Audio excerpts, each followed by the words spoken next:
Sabe o que eu queria agora, meu bem? Olá, meus amigos, um grande prazer estar aqui novamente. Eu sou Maurício Ferreira e sou um dos colaboradores deste canal que pertence ao Centro Espírita J.J. Rodrigues e que nesse período de afastamento social, de isolamento social, tem servido para levar uma palavra sobre o nosso cotidiano e sobre as preocupações da nossa existência a mais pessoas. Então, quero agradecer enormemente pela oportunidade que o Centro Espírita J.J. Rodrigues nos dá e também a você que tem valorizado esse canal, assistindo, curtindo, compartilhando. Tenho um pedido a fazer. Se você gostou, encaminhe para os seus amigos, para a sua família, enfim, e peça que seus amigos e seus parentes se inscrevam. Se você não gostou, comente, nos dê uma oportunidade de entender o que pode ser melhorado nesse trabalho, tá bom? Seguindo esse nosso caminho, essa nossa jornada de vídeos de reflexão, o tema de hoje é esquecimento do passado. É muito comum, né, para quem tem a curiosidade sobre a fé espírita, quem tem a espiritualidade de alguma forma como motivador de busca, se questionar, será que a reencarnação faz sentido efetivamente? Né?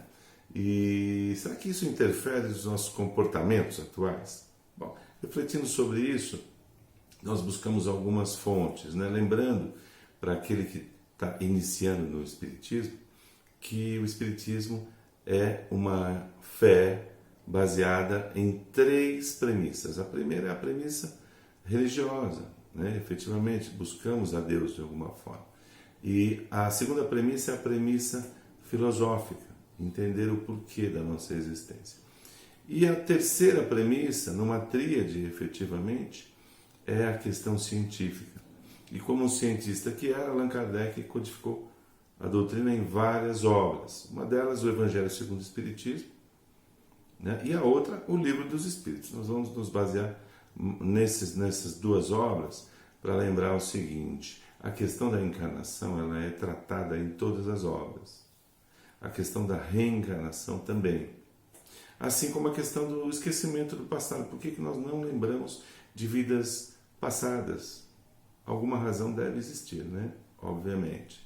No Evangelho segundo o Espiritismo, capítulo 4, item 25, lembrando que para quem não tem conhecimento do Evangelho, que o Evangelho traz reflexões bíblicas sobre os Evangelhos dos apóstolos, que nós conhecemos na Bíblia, no texto original da Bíblia, e traz também sempre cartas de espíritos aconselhadores a respeito da nossa existência e da existência infinita, futura, que é a espiritual. No capítulo 4, item 25, um desses amigos reflete sobre a necessidade da encarnação e há um questionamento nesse texto, que é um castigo a encarnação? Já que o espírito é a essência e a fluidez do espírito nos deixa livre para várias questões, né? Inclusive as evolutivas, mas é um castigo a encarnação? E somente os espíritos culpados estão sujeitos a sofrê-la? E aí o texto fala de maneira bem clara: Deus nos dá essa tarefa, nos impõe essa tarefa, logo no princípio da existência, na criação do espírito, como uma forma de trabalhar, de entender como nós vamos lidar com o livre-arbítrio. E interessante porque o livre-arbítrio não nasce efetivamente aqui, na encarnação. Não, ele nasce no momento da concepção da encarnação, ou seja, no momento em que nós estamos planejando a encarnação, tá certo? E escolhemos nós mesmos qual é o gênero das provas que nós queremos passar aqui. Qual é o tipo de prova e expiação, né, que é o que a gente costuma usar como termo para traduzir o que é o planeta Terra, um planeta de provas e expiações, e nós, enquanto planejamento da encarnação, escolhemos qual é o gênero da prova que nós precisamos passar, viver, experimentar para buscar a nossa evolução, tá bom? Então, o livre-arbítrio começa ali. Óbvio que essa escolha tem muita relação com o nível evolutivo que o espírito se encontra. E numa outra obra, no Livro dos Espíritos, várias perguntas, né? Então, para quem também não está habituado, o Livro dos Espíritos tem mais de 1000 perguntas, numa análise científica mesmo, sobre o comportamento que interrelaciona o humano e o espiritual. E o Kardec codificou esse livro com mais de 1000 perguntas, desafiando mesmo os espíritos, a pleiade de espíritos que o orientou nessa obra. Há várias questões que nos incomodam enquanto seres humanos. Uma delas, na pergunta 351, fala exatamente, faz esse questionamento entre o intervalo da concepção e o nascimento, quer dizer, no momento em que um homem e uma mulher concebem uma vida, né? E o nascimento, efetivamente, o espírito que vai encarnar naquele corpo material, ele tem toda a ciência do que está acontecendo, tem todas as suas faculdades. E aí a resposta é, na medida em que o momento do nascimento vai se aproximando, nós vamos nos esquecendo. A nossa memória espiritual vai ficando mais nebulosa e nós nos esquecemos. Isso não quer dizer que nós esquecemos para sempre, porque quando voltamos, quando desencarnamos, lembramos de todo o nosso passado. Uma outra pergunta, a 392, faz o seguinte questionamento: por que o espírito encarnado perde a lembrança do seu passado? Por uma questão que é respondida nessa pergunta também. Sem esse véu, né, que cobre as nossas lembranças de determinadas coisas, nós ficaríamos talvez deslumbrados por dominar passado e presente. E talvez isso influenciaria a forma como trataríamos o futuro. Então, pelo esquecimento, o homem encarnado, o ser humano, ele é mais ele. Ele vive mais o momento presente e entende que por aqui encontra respostas para as suas questões. Na questão 393, como é que o homem pode ser responsável por atos, resgatar falhas, se ele não lembra? Onde é que está a justiça de Deus nisso? É um questionamento desafiador, né, que Kardec fez aos espíritos. E aí vem a resposta. A cada nova existência do homem, a sua inteligência evolui. Tá? E pode melhorar, distinguir-se mais facilmente, distinguir mais facilmente o bem do mal. E isso é fundamental para a nossa evolução, fazer as escolhas sabendo efetivamente o que é o bem e o que é o mal.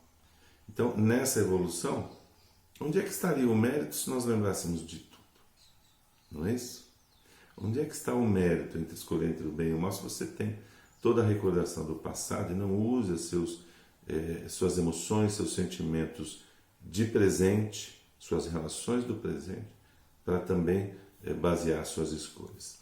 O espírito que, quando encarnado, recebe também a influência de outros espíritos orientadores. Então, aquela intuição que nós sentimos de vez em quando tem muita relação com a lembrança do passado. Sobre isso, uma revista espírita datada de 1863 fala que o esquecimento não é absoluto, como a gente supõe, né? O esquecimento não é absoluto, e essa consciência, essa voz da consciência tão famosa, é uma intuição, certo? Que nos adverte do que fazer e do que não fazer. Tanto que recordações espontâneas acontecem desse passado. É muito comum, independente da nossa crença, e eu tenho certeza que estou atingindo aqui pessoas que não são exatamente espíritas, né? Independente da sua crença. Quem de vocês que está aqui, quem de vocês que estão aqui nos assistindo, nunca lembrou de um lugar, sabe? Instantaneamente, mesmo sendo a primeira vez que o visitou? Quem de vocês não encontra afinidades fortes com pessoas num primeiro encontro? Sabe? Tem recordações através de objetos, de situações, circunstâncias físicas, emocionais, enfim, fortes que nos ligam àquelas experiências, àquelas vivências. essas recordações espontâneas têm muita relação com a forma como nós construímos a nossa existência, né? Uma outra questão, a 394 do Livro dos Espíritos, fala da inconveniência da lembrança. Sabe, essa lembrança individualista de vidas anteriores poderia ter graves consequências. Como a gente citou anteriormente, nós poderíamos nos sentir humilhados diante de algumas pessoas ou com a soberba do orgulho por, teoricamente, termos sido superiores a outras pessoas em vidas passadas do ponto de vista material, obviamente, né? E aí a gente faz um salto para o nosso comportamento. Lembrar do nosso passado espiritual em outras encarnações nos traria um grande débito do ponto de vista do egoísmo, porque poderíamos ter uma ideia simplista de que nos isolarmos, por exemplo, tornaria mais fácil, mais prática a nossa experiência na Terra e a nossa evolução espiritual, nos isolando da humanidade e nos dedicando apenas à nossa existência, quando, ao contrário desse ato, que é um ato egoísta, a caridade está em deixarmos de lado a nossa personalidade humana, nos dedicarmos às outras personalidades humanas. Sem exposição às mazelas que o mundo nos oferece, dificilmente evoluiríamos. Isolados desse campo das mazelas, das dificuldades materiais e relacionais, como é que demonstraremos nossa capacidade de caridade?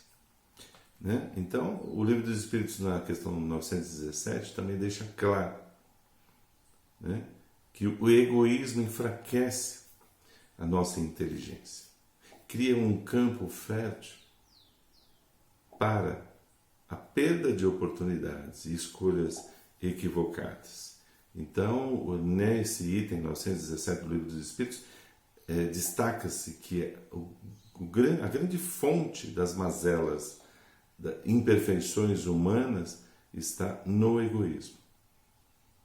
E é o egoísmo que é fundamento para nossa personalidade humana. Nós aprendemos desde pequeno que nós temos que ganhar independência e conquistar questões materiais para nos tornarmos alguém. E esse é o risco. Quando nos isolamos, focando apenas na conquista material, o egoísmo pode se apossar de nossas intenções. Renunciar a esse egoísmo é fundamental para nos comportarmos de maneira adequada diante do cenário que é tão importante, que é o cenário das relações sociais e humanas, para a nossa evolução. E, ao contrário, a caridade, que é deixar esse egoísmo de lado, renunciar a essa personalidade humana mais enraizada, é a fonte de todas as virtudes.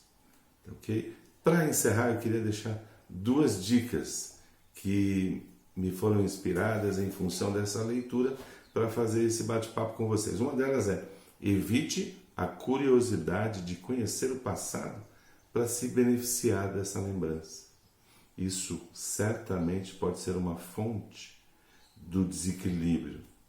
Então, evite a curiosidade de conhecer o passado para se beneficiar dessa lembrança. E a segunda dica, para encerrar: preocupe-se com os atos de hoje. Aí, na atitude de hoje, é que reside a chave para abrir as portas de oportunidades evolutivas. Então, preocupe-se com o que você está fazendo hoje, como os seus atos estão sendo refletidos nas relações humanas. Assim como o Chico citou, né? Se não podemos mudar o passado, então trabalhemos o presente para tornar o nosso futuro um futuro promissor que nos permita evoluir espiritualmente. Fica aqui o meu agradecimento novamente pela paciência de nos ouvir e até a próxima oportunidade. Sabe o que eu queria agora, meu bem? Sair, chegar lá fora e encontrar alguém